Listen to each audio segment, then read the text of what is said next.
आपण बघत आहात न्यूज मराठी ताजा खबर। जगाच्या एक पाऊल पुढे।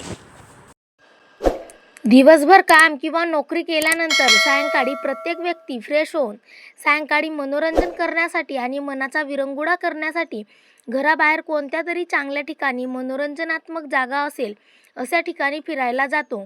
आणि अशीच जागा साकोली नगर परिषद नगरवासियांसाठी गडकुंबली रोडच्या बाजूला साकोली तलाव चौपाटीच्या नावाने बनवण्यात आलेली आहे।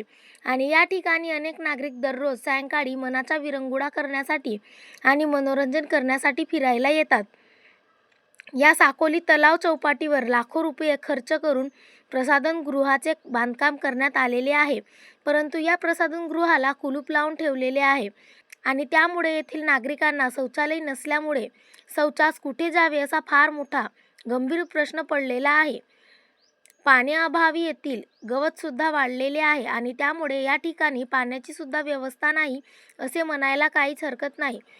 लाखो रुपये खर्च करून शौचालय बांधण्यात आले, परंतु त्या शौचालयाचा उपयोग होत नसेल तर शौचालय बांधण्याचा अर्थ काय असा गंभीर प्रश्न येथील नागरिकांना पडलेला आहे।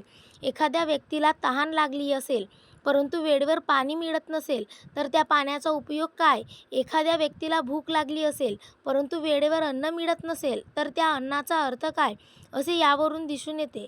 मित्रांनो, या ठिकाणी अनेक नागरिक फिरायला येतात आणि एखाद्या व्यक्तीला वेळेवर शौचास लागल्यानंतर अगर शौचालय मिळत नसेल तर लाखो रुपये खर्च करूनही त्या शौचालयाचा काहीच फायदा होत नाही हेच यावरून स्पष्ट होते। आणि त्यामुळे येथील शौचालय लवकरात लवकर सुरू करण्यात यावे अशी साकोली येथील नगरवासियांची मागणी आहे। साकोली तलाव चौपाटीवरील शौचालय सुरू न केल्यास आम्ही तीव्र आंदोलन करू अशी आक्रमक भूमिका साकोली नगरवासियांनी घेतलेली आहे। अशाच नवनवीन आणि ताज्या बातम्या व जाहिरातीसाठी आजच आमच्या चॅनलला सबस्क्राईब करा आणि बेल आयकॉन दाबायला विसरू नका।